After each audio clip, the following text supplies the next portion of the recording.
Doug Ramble didn't wake up on Earth's most important day because of a global announcement, or an alarm set to the sound of trumpets.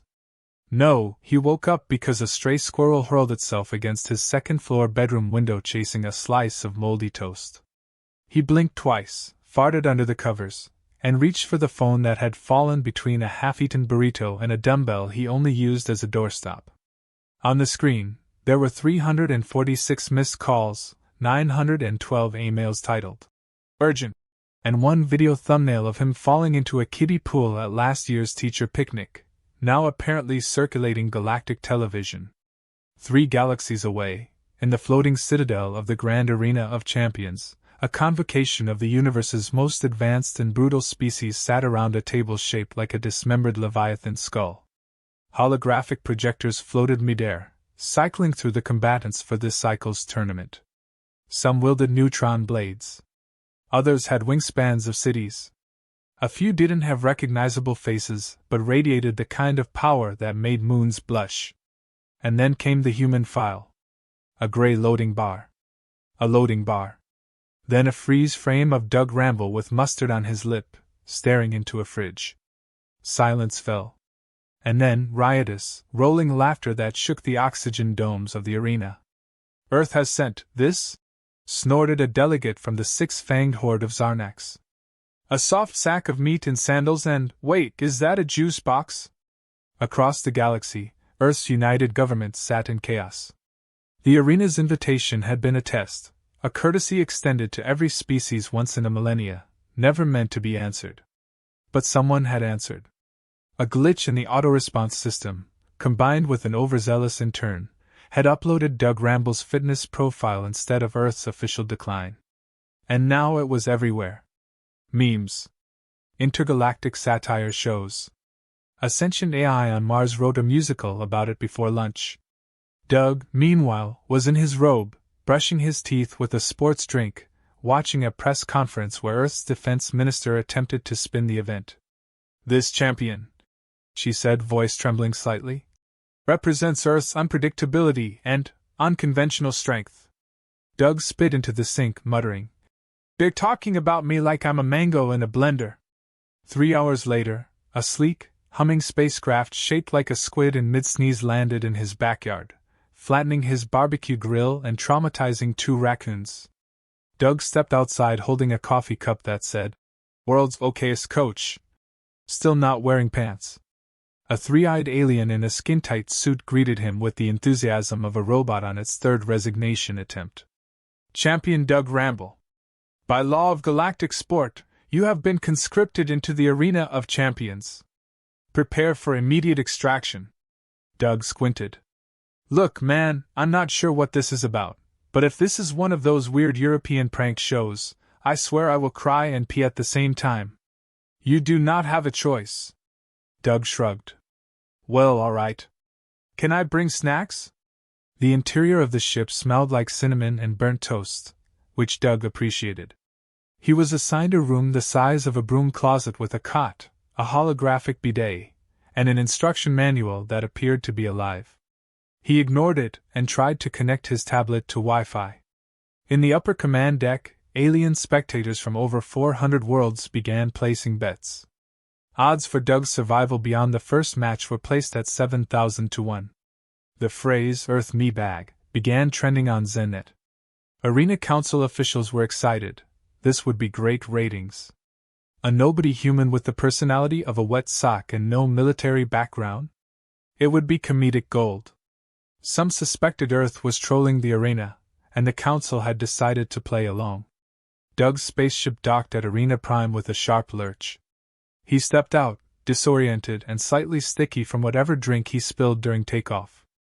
Around him loomed titanic statues of past champions, each carved from star metal, each with impossible weapons, flame-drenched armor, and unblinking alien eyes that stared down at Doug as if collectively asking, "Really?" The arena staff handed him a welcome pack containing a locker key, a universal translator chip, and a bottle of something labeled rehydration fluid for soft organisms. Doug sniffed it and winced. "Tastes like glue and sadness." He wandered into the orientation chamber where the other contestants were already gathered. They looked like nightmares painted by a drunk god. One was made entirely of shifting bone. Another hovered without moving, wrapped in tendrils of anti-time. There was something that resembled a snail if the snail had rage issues and 12 machetes. Doug found an empty chair, accidentally sat on a creature's tail, and apologized by offering it a granola bar. It hissed in 17 dialects and vanished into smoke. A towering reptilian warrior with glowing shoulder pads approached Doug and stared down at him. "You are the Earthling?" Doug looked up slowly. "I prefer Doug. Or Coach. Unless you're selling something, in which case I'm not home." The warrior growled. "I will crush you in round 1. You will make a fine appetizer." "Appetizer? Damn, I knew I should have exfoliated this week." The reptilian blinked, confused by the lack of fear.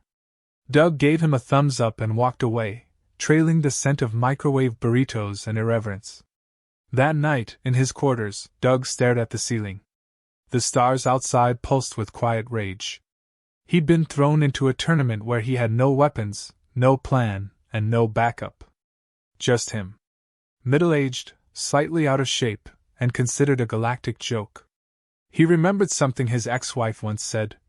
"You'd survive the apocalypse out of sheer pettiness." Well, maybe that was his angle. He rolled over and whispered, "Fine. Let's annoy our way to glory." Far above the arena, watching through a security feed, a mysterious cloaked figure narrowed 3 of its 5 eyes. It zoomed in on Doug. "It can't be," it muttered. "Not another one. Not after all these centuries."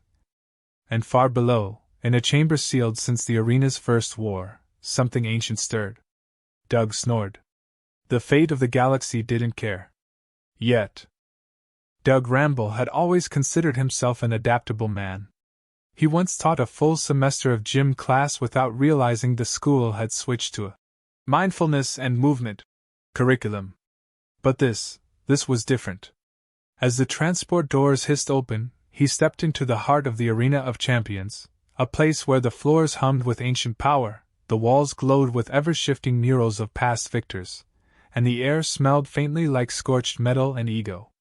The crowd of competitors parted like a disturbed nest of intergalactic hornets, each of them turning to stare at the Earthling in cargo shorts and a fanny pack. Doug gave them a small wave. "Sup?" Silence. Towering above him stood combatants forged in war, bred for battle, or worse, designed in laboratories where morality wasn't on the blueprints. The meat lords of Tragon 7 flexed muscles that rippled like living armor. The Shadowkin from the nebula pits hovered in cloaks of nothingness, only their burning eyes visible. A jelly-like champion with 27 eyes and a halo of spores drifted by, leaking pheromones that caused a squid-shaped warrior to faint. Doug had a breadcrumb on his chin and half a protein bar in his hand. He chewed thoughtfully and muttered, "This place could use a vending machine." A hover drone zipped to his side and scanned him. "Contestant Doug Ramble, species, human. Threat level, statistically irrelevant." Doug saluted. "Glad we're on the same page, buddy." He was directed by an arena aide, a stoic amphibian with no visible mouth but excellent posture, to his training sector. The training grounds were the size of a small country, equipped with everything from gravity inversion chambers to black hole resistance treadmills. Doug looked at it all, then glanced down at his sneakers, which squeaked when he took a step. He was given a training suit made from adaptive nanoweave armor, which immediately rejected his body like a bad Tinder date. It shriveled into a limp sock and fell off his shoulder. Doug tied it around his forehead as a bandana. The first exercise was combat simulation. Doug stood in a holographic desert facing a 10-foot-tall training drone armed with a plasma trident and attitude. He assumed a defensive stance he learned from years of dodgeball, knees bent, ready to run. The drone lunged.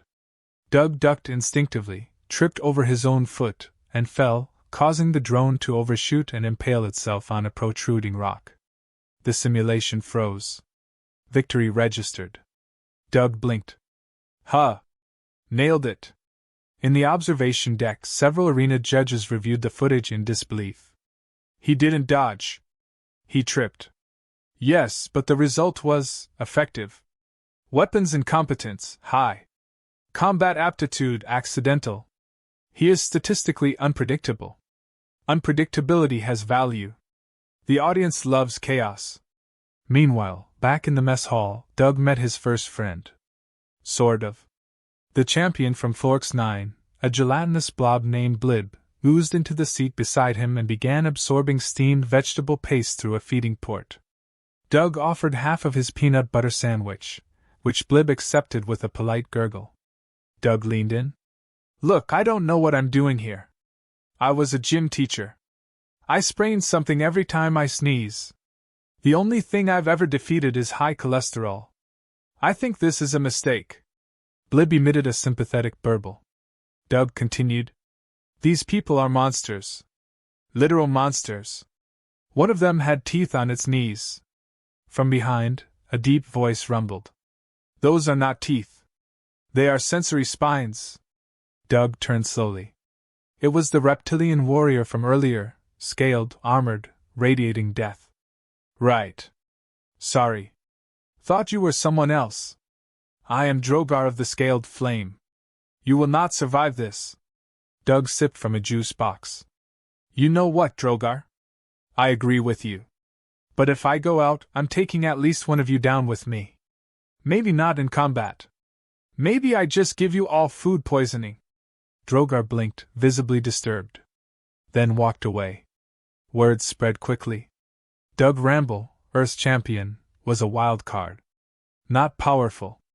Not skilled.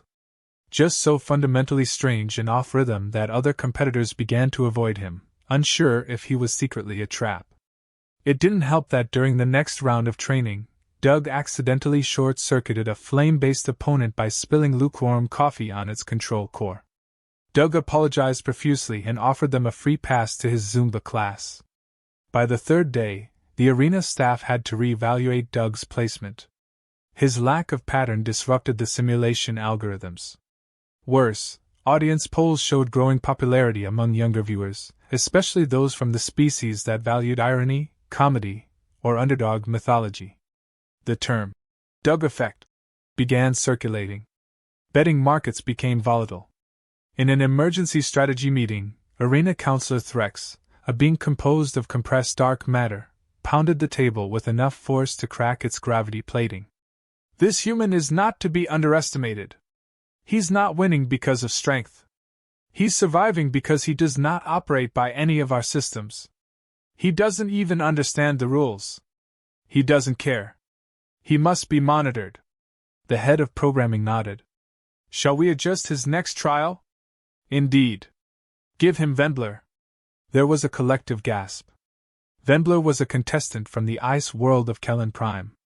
He resembled a cross between a saber-toothed lion and an avalanche, known for his precision kills and zero emotional range. No frills. No drama. Just violence.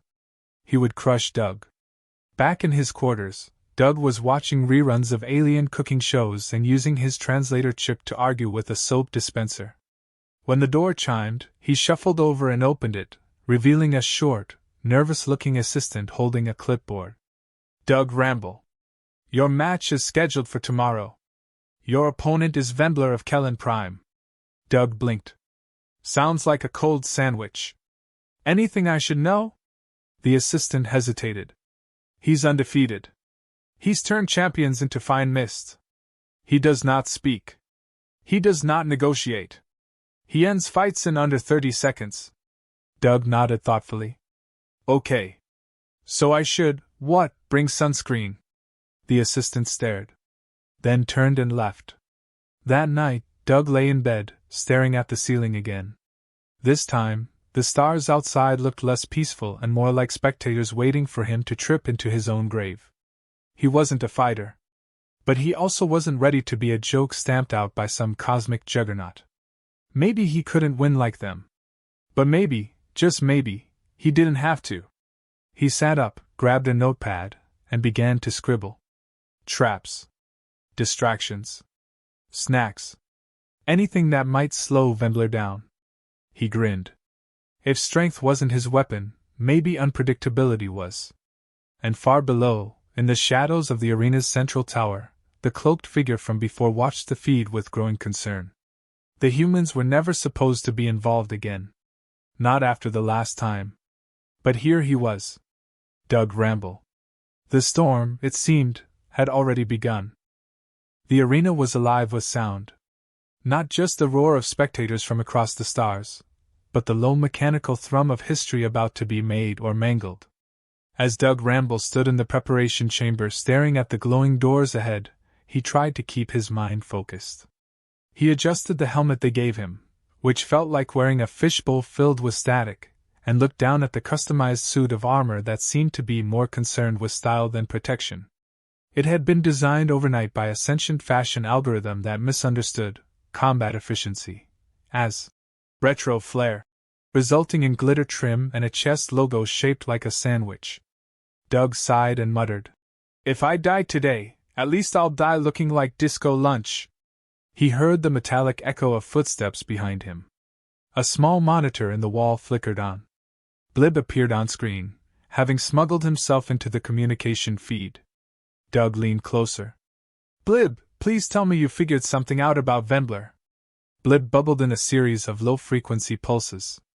The translator chip converted it into barely helpful advice. Vendler was fast. Vendler was silent. Vendler did not stop once he started. He had no known weaknesses except perhaps an aversion to overly chaotic or non-traditional behavior. Doug frowned. "So, be as weird as possible." Blib burbled affirmatively, adding that Vendler had once forfeited a match because his opponent brought a creature that would not stop singing at him in 8-part harmony. Doug cracked his knuckles and smiled. "All right. Weird I can do." The doors opened with a hiss and a flash of white light. Doug stepped into the arena. The crowd exploded in noise. He couldn't understand any of it, but he recognized the universal signs of laughter, disbelief, and morbid curiosity. They had come not to witness a contest but a comedy. Across the wide, circular platform stood Vendler. Towering, silent, and wrapped in living frost, his armor emitted cold so intense that the nearby air crystallized. His face, if you could call it that, was locked in a permanent scowl of disinterest. His blade extended from his wrist like a shard of planetary ice. He moved like a thought, too fast to track, too final to question. Doug swallowed hard. He took 2 steps forward and slipped slightly on a patch of dust. A few beings in the crowd gasped. Some laughed. One commentator commented on the existential symbolism of that stumble. Doug just straightened up and waved. "We're fine. Totally intentional." The bell rang. Or rather, the arena pulsed with a deep sound that echoed through the bones of every living thing. Vendler moved instantly, a streak of white death. Doug didn't dodge. He flung a rubber duck from his belt. Where he got it, no one knew. But it squeaked. Loudly. Repeatedly. It bounced across the arena floor like an insult to physics. Vendler paused. His head tilted. The crowd collectively leaned forward. Doug took the opportunity to throw another object, a collapsible camping chair. It popped open midair and spun in slow motion. Vendler sliced it in 2 before it hit the ground, still silent. Then Doug charged. Well, it was more of a fast shuffle. He yelled something unintelligible, tripped on his own bootlace, and flung himself directly into Vendler's path. But not before activating a pouch of powdered sugar he'd taped to his armor chest. The resulting explosion of white powder coated both of them in a fine mist. Vendler stopped moving. Doug sat up, coughing. Okay. That was a bad idea. I can't feel my left eyebrow." Vendler stared at him. Something shifted. A twitch. A hesitation. Doug stood up and began performing jumping jacks. "You don't know what I'm doing." "Neither do I." "That's the plan." He threw a series of uncoordinated dance moves into the air like a man possessed. The audience didn't know whether to cheer or call security. Vendler raised his arm to strike, then paused again. Doug was humming now. A tune no one knew, perhaps because it was made up on the spot. It involved sound effects, kazoo impressions, and occasional impressions of what he assumed a space camel might sound like. And then, shockingly, Wendler stepped back. It was a small movement. Barely a shuffle. But enough. The arena sensors confirmed it. He had retreated. Doug gasped, realizing what had just happened. He had made Wendler uncomfortable. The unshakable juggernaut of frost and fury didn't know how to respond to Doug's complete disregard for martial conduct. Doug leaned into it. He took out a bag of jelly beans from his side pouch, tossed one at Wendler, and began loudly narrating his own thoughts. Now I'm gonna walk left. Or am I? Nope, I'm skipping. That's right, skipping now. What's my strategy? Even I don't know. The commentator desk was in chaos. Some claimed it was performance art. Others called it the death of tradition. A small faction of elite tacticians began furiously recalculating probability models. Could madness be a viable strategy? Wendler roared. The ice around him cracked. He lunged forward with lethal speed. Doug ducked, well, more like he slipped again and fell face first. The blade sliced through the air where his head had been. He reached into his belt and pulled out a container of earth pepper spray he brought for emergencies. He turned, aimed, and sprayed. To everyone's disbelief, Wendler staggered. The arena froze.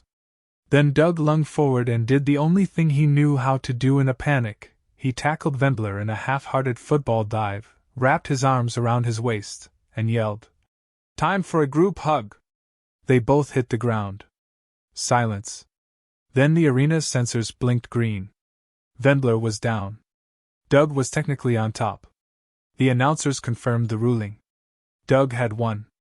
The crowd erupted in chaos. Some screamed. Some laughed. Others wept. Never in the history of the arena had a match ended like this.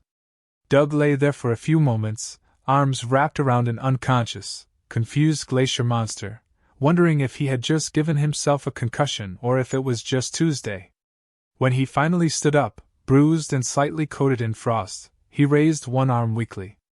Earth still has juice boxes, folks. Backstage, the Council of Arena Champions was not celebrating. The cloaked figure from before watched the footage over and over. This isn't random, he murmured. It's beginning again. An aide looked confused. Sir? There's a pattern in the chaos. I've seen this before. Long ago. Another human. Another tournament. He did not fight with strength. He fought with absurdity. He turned off the screen. Prepare for lockdown. Doug Ramble is more dangerous than we realized. Meanwhile, in his dressing room, Doug poked a blister on his elbow, sipped from a lukewarm sports drink, and whispered, All right, one down. No idea how many more to go. The arena lights dimmed. And deep below, something ancient stirred again. Doug Ramble woke up face first in a bowl of alien cereal. It was purple, it fizzed, and it might have blinked at him. He didn't know. He didn't care. He was still alive, which, considering he had taken down an intergalactic murder yeti using jelly beans and pepper spray, felt like a solid victory. His back hurt, his pride was in pieces, and he had a suspicious bruise shaped like a hexagon on his thigh. Still, a win was a win. He sat up slowly, groaned like a broken vending machine, and tried to stand. Something in his ankle disagreed. Loudly. He limped toward the sink, only to find that the faucet sprayed at an angle and the soap dispenser laughed at him in some obscure alien dialect. As he rubbed sleep from his eyes, a voice crackled through the intercom. It was arena staff. Apparently, Doug had become the fan favorite overnight. Merchandise was already in production. Children across 3 galaxies were imitating his tactical stumble. Even one of the gelatinous species began incorporating random trips into their mating dances. He was, somehow, a cultural moment. Doug, who once led a fire drill that ended with him locking himself in a closet for 20 minutes, was now a symbol of unpredictable defiance. The next match would be in 24 hours. This time, the opponent was not just powerful. She was a strategist. Carla of the Cerathian Conclave. A tactician whose battles were studied in military academies. She had 4 arms, no sense of humor, and a win record that made most warriors consider early retirement. Doug sat down, munched on a snack bar made of compressed lunar oats, and stared at the blinking lights on his wall. He had no plan. He barely had a strategy last time. Surviving Venbler had been like tripping into the solution of a math problem he didn't understand. But Carla? She wouldn't fall for duck decoys and dancing. She anticipated behavior. Calculated weaknesses. Doug scratched his head and muttered, "Guess I'll have to disappoint her." In the strategy lounge, he met with Blib again, who now wore a tiny scarf as a sign of increasing social confidence. They reviewed Carla's previous matches. She never struck first. She forced opponents to exhaust themselves, using logic, precision, and an eerie emotional flatness to dominate every scenario. She was a champion of patience. Blib attempted to explain her thought process, but Doug tuned out halfway through and began doodling a chicken with boxing gloves. Then it hit him. Not a plan. A feeling. Carla expected precision. Order. Calculated aggression. Which meant the opposite might just break her brain. When match day arrived, Doug was escorted by two guards that looked like armored garden gnomes with jetpacks. The walk to the arena felt different this time. There was less laughter in the crowd. More curiosity. The fans wanted to know if Doug was a fluke or a phenomenon. If he could replicate the absurd. When the arena doors opened, Doug stepped into the light wearing a bathrobe over his armor, a snorkeling mask over his eyes, and one glove shaped like a turkey. Carla stood on the opposite platform, unmoving, unreadable, her posture so perfect it made everyone around her seem slightly drunk. The announcers tried to make sense of the spectacle, but quickly gave up and resorted to philosophical metaphors. The match began. Carla stepped forward with fluid grace. Doug, in response, bent down and began drawing in the dirt with a stick. She paused. He drew what looked like a treasure map. X marked a spot near his foot. Then he stood, looked around, pulled a kazoo from his pocket, and began playing what might have been the national anthem of absolutely nowhere. Carla circled him.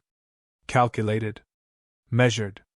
Doug stood on one leg, spun slowly, and began reciting lines from a childhood TV show about bees. Her sensors scanned him. No combat stance. No pattern. No tension. His heart rate was elevated, but not focused. His energy output was erratic. He was doing nothing predictable, because even he didn't know what came next. Then she made her move. A flash of motion. Doug, startled mid-kazoo solo, panicked and threw his turkey glove at her. It hit her in the face. It stuck. Static discharge, maybe? Carla yanked it off, blinking. That blink cost her half a second. Doug used that to hurl himself backward into what looked like a giant airbag he'd planted earlier. The bounce sent him flying, accidentally, into a side panel, which triggered a trap meant for later. A net fired. Carla dodged it, but the movement sent her into one of the hazard zones on the edge of the platform. That's when Doug, still upside down and covered in netting, accidentally activated his arena boots. They magnetized. He was suddenly walking sideways along the wall, flailing and yelling. "I am the Spider of Doom." Carla recalculated. Her system began issuing error messages. Doug's movement wasn't just unpredictable, it was aggressively meaningless. She hesitated again.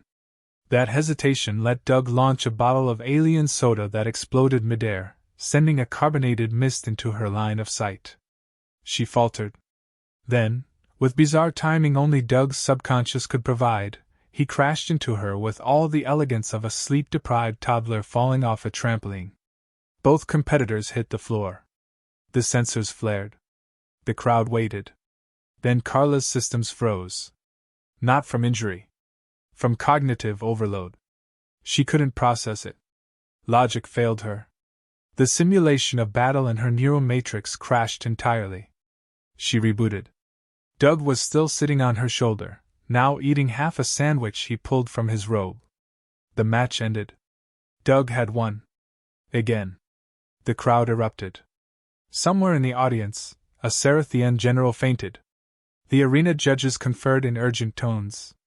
The betting markets crashed so hard they broke 3 interstellar currencies. Doug gave a double thumbs up and limped off the stage, whispering to himself, "All right, 2 for 2. I'm either a genius or the universe is glitching." Backstage, things were not celebratory. The cloaked figure monitoring the games from the restricted section tightened his grip on a long-forgotten relic. His eyes, glowing softly, flicked to the screen replaying Doug's victory. This human, he's not supposed to be here. Not again. The last time a human disrupted the arena, the galaxy nearly collapsed under the weight of its own contradiction. That human had been erased from memory, deleted from archives, their names scattered like data dust. But now there was another. And the pattern had returned. A new order was forming in the chaos. One no champion could prepare for. One that might break the rules entirely. Doug, oblivious, wandered into the training hall, asking where the vending machines were. The real game, it seemed, hadn't even begun. Doug Ramble sat on a bench made of what he suspected was fossilized spaghetti, clutching a lukewarm drink in his hands. Around him, the preparation chamber buzzed quietly. Tomorrow was the final. The championship. The match that would determine the victor of the galactic arena and, as Blib had dramatically whispered earlier, the fate of multiple star systems. Doug wasn't sure why a fighting tournament had the power to affect interstellar politics, but he'd stopped asking questions after his shampoo started singing lullabies at night. He'd survived Vembla the Frost Juggernaut. He'd confused Carla the strategist into a digital coma. Now, he faced a final opponent that no one wanted to name aloud. Not even the arena officials. They only called it the final protocol. Doug finished his drink and let out a long sigh. A sigh not of fear, but of existential confusion. He never wanted this. He didn't train for this. He wasn't a hero. He was a part-time office manager who once set a toaster on fire because he tried to make soup in it. And now aliens were printing dolls in his image and rewriting their battle strategies to include clownery as a legitimate tactic. He rubbed his temples and whispered, mostly to himself, that he just wanted to go home and maybe take a nap without worrying about being laser-punched by a 12-foot crab in heels. Blib slid into the chamber, balancing a strange device on one of his pseudopods. He had been researching the final protocol. What he found disturbed even his gelatinous composure. The final protocol wasn't a person. It wasn't a species. It was a concept. A weaponized idea. A sentient system that adapted to a challenger's essence. Not their strength or speed, but their very identity. It became what you feared most, what you doubted about yourself. It fought not with fists, but with reflection. And worse still, it had never lost. Doug blinked slowly. He leaned forward and muttered that he was afraid of clowns, failure, and paperwork. Blib, trying to be helpful, reminded him that if the protocol truly adapted to essence, it would likely manifest as some chaotic hybrid of Doug's internal insecurities.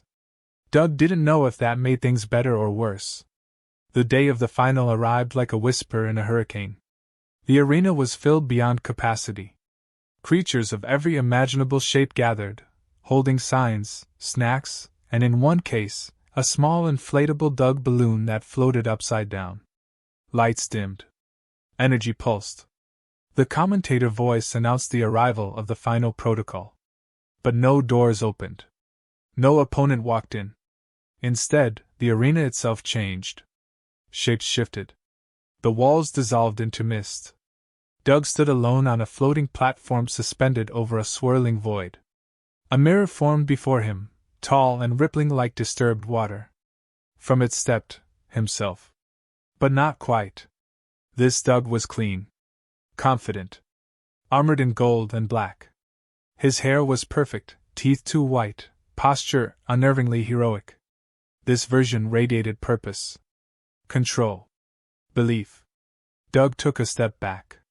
His double smiled. So you're the best they could send? Doug's voice, but colder, sharper. He replied cautiously that no, actually, Earth had just sort of shrugged and tossed him into a spaceship. The double circled him. You're not supposed to be here. You're a joke. You win by accident. You confuse people. You break patterns. But chaos isn't strength. It's just delay. Distraction. You've been lucky, nothing more. Doug swallowed hard. The platform rippled under his feet. This wasn't a fight of fists. This was something deeper. The protocol had taken his own doubts, fears, and woven them into an opponent too personal to block. The double struck not physically, but with truth-shaped daggers. You never finish what you start. You ruin good things with jokes. You hide behind humor because you're terrified of being average. Doug stumbled. Images flashed around him. His childhood failures. The job interviews that went nowhere. The friends who drifted away. The late nights staring at the ceiling wondering if he mattered. He dropped to one knee. The crowd couldn't see what he saw. They only saw him on his knees shaking. Then something small shifted. Blib, somewhere deep in the control chamber, managed to reroute the broadcast feed. It flashed moments from Doug's journey. Doug slipping on purpose to dodge a strike. Doug humming until his opponent fled. Doug eating half a sandwich on top of a paralyzed tactician. And the crowd started to laugh. Not mockingly. Joyfully. Doug heard it. Not rejection. Rebellion. He looked up. You're right, he told his double. I don't make sense. I don't have a plan. I'm not brave or strong or fast. I fall over a lot. I talk too much when I'm scared. I once cried during a toothpaste commercial. The double paused. Doug stood. But maybe that's what makes me dangerous. Because while you're busy calculating moves and proving worth, I'm already halfway through a kazoo solo and nobody knows what's coming next. Not even me. The mirror. Doug lunged. Doug threw himself forward too. Not to punch, but to hug. Full body, arms wide hug. The most inconvenient, annoying, Earth-style embrace ever delivered. The mirror shattered on impact. Light exploded in every direction. The floating platform vanished. When the light faded, Doug stood alone in the middle of the Real Arena again, surrounded by roaring fans. He didn't feel triumphant. He felt hollow. Tired. Real. The judges huddled. Then came the announcement. Victory. Earth wins. Doug stumbled backward, collapsing into Blib's squishy embrace as confetti fell from nowhere. Somewhere in the chaos, the cloaked figure stepped into the hallway. He pulled back his hood. Human. Scarred. Eyes ancient. The one erased from memory. He whispered, "He's done it." He broke the protocol. The system had always relied on rules. Strategy. Logic. But Doug had shown something else. That defiance could be funny. That randomness could be revolutionary. That sometimes the most dangerous weapon in the universe was a man who didn't care about winning, only about showing up. Back in his dressing room, Doug ate a slice of cake someone handed him and stared at the wall. So, what now? Blib blinked. Now, they'll want you to lead. Doug choked slightly on his cake. That sounds like a terrible idea, he said through crumbs. Blib agreed. They both laughed. And somewhere, across galaxies, others began to rise. Not warriors. Not champions. Wildcards. All because Earth had sent him. Doug Ramble, the man who beat the universe sideways,